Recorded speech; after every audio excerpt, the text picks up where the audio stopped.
작은 형님 투. 이건 일종의 유린이나 기만에 가깝다. 이스마엘은 계속해서 죽고 나는 그 죽음의 고통을 공유하며 끊임없이 살린다. 승리는 유언하다. 정말 파우스트가 말한 대로 여기서 끝이 나는 걸까? 좋아. 이번엔 선글라스를 스쳤어. 하지만 다음 기회에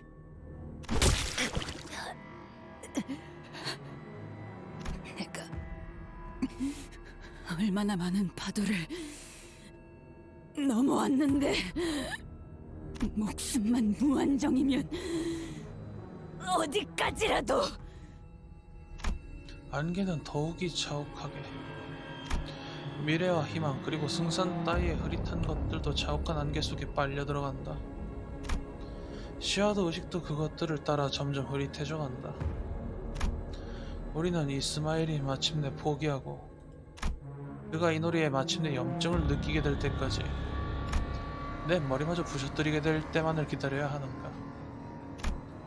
베르길리스는 산산조각 날 내 머리를 원상복구시켜줄까? 그게 되기는 하는 걸까? 파우스트가 알려준 방법대로 머리를 터뜨리게 된다면 흔적조차. 슬슬 똑같은 말만 들으니 지루해져 가는데. 메인 이벤트 시계 부수기로 가볼까? 안돼! 단테! 뛰어요! 어떻게든 도망쳐! 이 지경을 다 겪고도 아직 다리를 붙잡고 매달릴 정도면 당신 엄청 소중한 사람인가 보다. 관리자는 단테는 안 돼! 버튼을 눌러야 할까?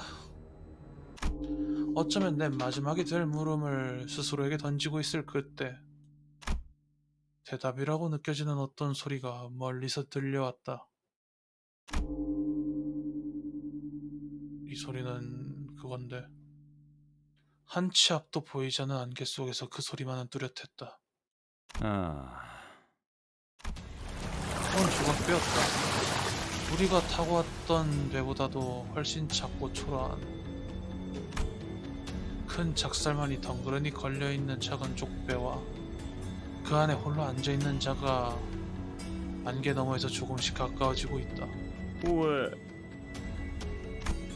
그런데 그런 조각배 따위는 거뜬하게 조각내버릴 줄 알았던 그가 모든 할 말을 잃어버린 듯 그 배를 바라본다. 누구세요? 단순히 잘못된 항해는 아니라고 말해주듯 누군가 그 작은 배를 천천히 노저어왔다. 그 배 위에서 뭔가 반짝이는 것이 안개를 뚫고 빛이 난다 싶더니 그것이 눈에 보이지도 않을 정도로 빠른 속도로 날아왔다. 그걸 알아차리는 것과 동시에 내 앞에 선 작은 형님의 왼쪽 어깨는 무언가 커다란 것이 박혀 있었다. 그리고 이어지는 것은 아까 해적들이 쏜 작살이 날아온 소리보다도 맹렬한 굉음과 충격파. 보통의 사람이라면 뛰어넘을 엄두조차 남지 않았을 거리를 그는 훌쩍 뛰어넘어 뛰어넘어 사뿐하게 어느새 로보토미 지부의 갑판위로 도약했다. 우리에겐 한치의 틈조차 내주지 않았던 중지간부의 어깨 한쪽이 꿰뚫린 채 몸이 휘청이더니 그대로 주저앉는다. 당신 그제서야 리카르도의 어깨에 박힌 그가 던진 작살이 보였다. 사람 하나의 팔힘만으로 인해 이렇게 저렇게 거대한 작살이 가늠도 안 되는 속도로 던져질 수 있던가? 그자의 팔엔 어디선가 본 것 같은 익숙한 빛이 감싸져 있었다. 영감탱이. 호수에서 물고기나 잡는 줄 알았는데 색을 달고 나서 기어코 청새치 고래 하나 잡았다더니 이젠 눈에 뵈는 게 없어서 중지도 고래로 보이나? 특색? 게다가 청새치고 재앙이 베르길리우스가 5재앙이 4재앙으로 줄었다는 게 이 소리야? 나를 공격한다는 게 어떤 뜻인지는 알만한 사람일 텐데 말이야. 중지도 고래와 다를 바 없지. 하지만 여기 온 것은 그 때문이 아니야. 네? 그저 놓쳤던 고기를 잡으러 왔다네. 놓쳤던 고기? 아무렴 그러시겠지. 중지는 반드시 잊지 않고 기억한다는 걸 알고 있겠지? 뭐 그 밴댕이 소갈머리 같은 책에 남는 공간이 있다면 적은 오세나. 그가 작사를 잡아당긴다. 작은 형님이 작살에 끌려가지 않기에 버티자 잠시 기분 나쁜 소리가 나더니 버티면 부서진다네. 그의 어깨 한쪽이 통째로 뜯겨나갔다. 보통 사람이면 아마 꼼짝없이 전신이 터져나갔을지도 모른다. 썩어도 준치군. 다음은 어떨까? 그래, 좋아, 좋다고. 물러가지. 하지만 기억하는 게 좋을 거야. 중지는 늘 기억해. 내가 했던 일은 중요하지 않아. 중주에게 등을 돌린 놈들은 중지가 반드시 기억하고 잊지 않는다. 그리고 무조건 되갚아준다. 그게 어떤 형태든 간에. 이스야, 너 누군지 아니, 저 사람? 이스마엘과 난 아무 말도 못한 채로 멍하니 걸어오는 노인을 바라볼 수밖에 없었다. 우리를 향해 날아오게 된데도 결코 피할 수도 없을 그 작살과 함께 난 이 건물을 삼켜버린 내 고기를 찾고 있네. 자네들도 고기를 낚는 자들일까? 네? 너 흰고래 찾니? 쪽빛 노인. 푸른 불꽃이 올라오는 담배를 물고 있는 노인은 설명을 들을 필요도 없이 강력했다. 퍼스트는 이미 이자가 누군지 아는 듯하여 가벼운 인사와 함께 그를 베르길리우스에게로 데려갔다. 아이웨군 파우스터 씨, 다른 수감자도 아닌 당신이 이렇게 누추한 곳까지 거물을 모셔왔을 줄이야. 뭐 죽다 살아왔는데 따뜻한 환영까지는 안 바래도. 그래, 손버릇이 안 좋은 누굴 위해 개인 상담을 아무래도 다시 열긴 해야겠군. 하. 하긴 네 탓이긴 했다. 근데 외부인을 데려온 것에 대해 심기가 좋지 않아 보이는 베르길리우스의 말에도 파우스는 아랑곳하지 않았다. 작전에 투입해야 하는 인물이라고 판단했습니다.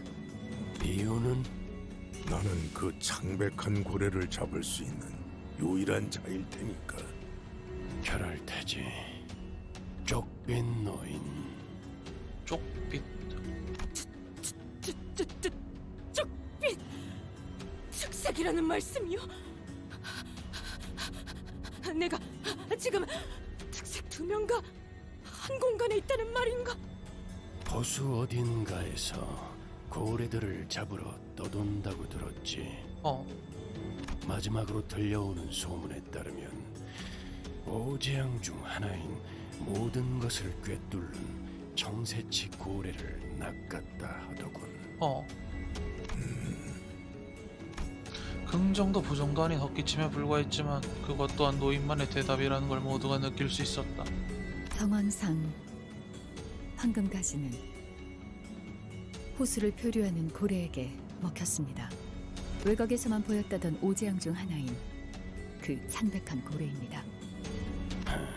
역시 그렇겠지. 결국 그런 흐름일 테니까. 시간을 많이 뺏겼네. 본론으로 들어가시. 나는 창백한 고래를 잡길 원한다. 그리고 우리는 남는 게 시간뿐이지.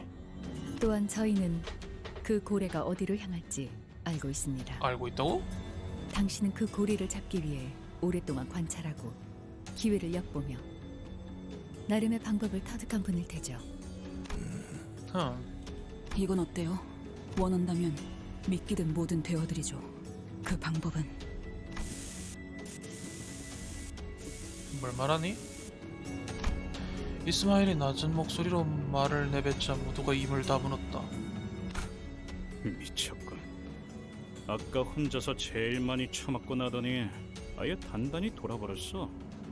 이건 내 목적일 뿐이에요. 겸사겸사 가는 길에 황금가지가 있는 거고. 당신들 알아서 결정해요.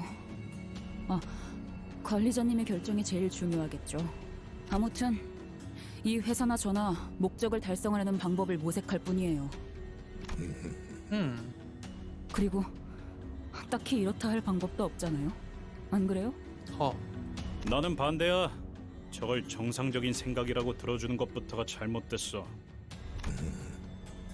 한 가지 질문이 남았네. 뭐지? 붉은색. 자네도 이 낚시에 함께 하는가? 한참 말이 없던 쪽빛 노인이 대뜸 질문했다.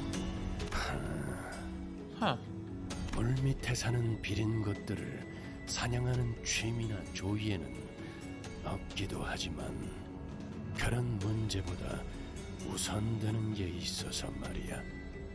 최악의 상황이 아니라면 내가 앞에 나서는 일은 없을 거다. 그 말을 듣자 노인은 일어서서 밖으로 나가려는 듯이 걸어갔다. 잠깐 기다려줄 수 있겠나? 길잡이가 참여하지 않더라도 승산은 있을 수 있다. 계획을 면밀히 짠다면 우리끼리 충분히 수행할 수 있을 테니 그렇게 섣불리 포기하는 것은 거절한다고 말한 적 없네. 창백한 고래를 잡으려면 이 요란한 비명을 지르는 배로는 힘들 것이. 비명? 메피스토텔레스가 그렇게 시끄럽진 않았던 것 같은데. 가까이 그리고 은밀히 다가가야 하므로 좁으면서도 튼튼한 배가 필요하지. 아니 그러면 왜 베르길리우스 씨가 안 도와준다니까 바로 승낙을 한 거지? 그러게. 오히려 손이 줄게 되어서 거절할 줄 알았는데. 말씀하신 배는 저희 쪽에서 구비하고 있습니다. 필요하다면 한 척을 더 내어드리죠. 오. 아니, 나는 내 배로 좋게. 그 낚싯배? 고래가 꼬리만 퍼덕이면 다 부서질 것 같이 생겼던데. 아니 저 배 상태는 구려 보여도 어지간해서 부서지지 않는 배다. 넥스사의 합금을 사용했구려. 구하기 힘든 자료였을 텐데. 특이점을 알아봤어. 근데 엑스사는 합금이 그거구나. 혹시 그 또한 특색이 가지는 혜택의 일종인가? 소문으로 들었는데. 노인은 수많은 질문 폭격에 대답을 하는 대신에 내 앞으로 천천히 다가갔다. 네? 보아하니 지금까지 호수에서 선원들은 자네의 시계로 인해 목숨을 부지해온 것 같군. 어떤 원리인지는 모르겠으나 특이점의 일종일 테지. 맞지? 하지만 그 고래에게는 통하지 않을 능력일 거야. 그러니 지금부터라도 모든 것을 되돌릴 수 있다고 맹신하지는 말게. 왜 베르길리우스가 돌아와주지 않는다는 말을 듣고도 수락한 거지? 나도 모르게 궁금했던 것들을 불쑥 물어보았다. 어째서 베르길리우스 씨의 도움 없이도 작전을 수락하였냐고 물어보네요. 질문이 틀렸군. 오히려 붉은색이 나섰다면 거절했을 것이네. 붉은색과 내가 나선다면 시간은 걸리더라도 반드시 그 고래를 잡을 수 있겠지. 둘 중 하나가 죽을 테지만 그래서 붉은색이 나선다면 거절할 생각이었네. 네? 그간 내가 잡은 것이 아닌 게 되니까. 약간 그 기묘한 뭐라 해야지? 자존심이라 그래야 되나? 그러니까 지금 미끼가 11개가 생기는 거랑 낚시꾼이 둘이 되는 거랑은 별개라 생각한다 이거지? 그게 무슨 말이야? 이해가 되지 않소. 한계에 부딪힐 수 없다는 뜻이네. 한계? 지금 무슨 말을 하는 거예요? 필요한 모든 수를 가용해서라도. 지도에 그어진 도시, 그 테두리 너머에 있는 외곽까지가 사람이 두려워하여 그어버렸던 선이라면 그 뒤에는 두려움을 넘어 이해조차 하지 못할 별들이 있는 곳이 있지. 나는 선을 넘어 그 이해에 맞서려는 어부라네. 설마 외곽 너머를 말하는 건가? 그 고래는 모든 걸 집어삼키고 재앙을 부르고 다녀요. 그걸 어떻게? 야, 자네는 먹잇감이 되어 본 적이 있는 선원이군. 이곳에 있는 수많은 호수도 모든 걸 집어삼키고 재앙을 부르지. 언젠가 중요한 갈피에 놓이게 되었을 때 자신의 목숨은 전혀 아깝지 않다는 생각이 들게 된다면 지금 했던 이야기를 다시 한번 떠올려 보게. 나는 원래 조언을 해주는 것에 익숙하지 않아. 그럼에도 몇 마디 던져 놓는 것은 같은 노를 저어가는 사람에 대한 동질감이라고 해두지. 같은 노를 저어가는 사람에 대한 동질감이라. 노인의 지시에 따라 우리는 메피스토 텔레스에 구비되어 있던 조각배에 탔다. 메피스토 팰레스에 달린 조각배에 탑승하기 전 이스마엘의 뒷모습이 보였다. 이스마엘의 입으로 직접 제안한 작전이지만 이스마엘의 진심이 무엇인지는 알 수가 없었기에 어슴푸레 알 것만 같았지만 그런 넘겨질 품으로 모습이 망가졌던 지난 시간이 떠올랐기에 나는 직접 물어볼 수밖에 없었다. 이스마엘, 정말 네가 원하는 건 뭐야? 내가 원하는 건 순간 이스마엘의 환상이 일부 보였다. 수감자들과 베르길리우스를 의식해서인지 교묘하게 감추고 있었지만 강렬하게 보여지고 있었다.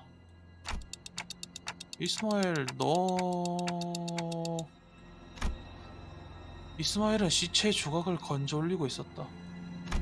선정으로 보이는 자의 조각난 뼈와 근육, 그리고 영원히 끊어져 버린 의식을 보면서 만족감에 몸을 떨고 있는 채로 뭐예요? 얼른 가죠.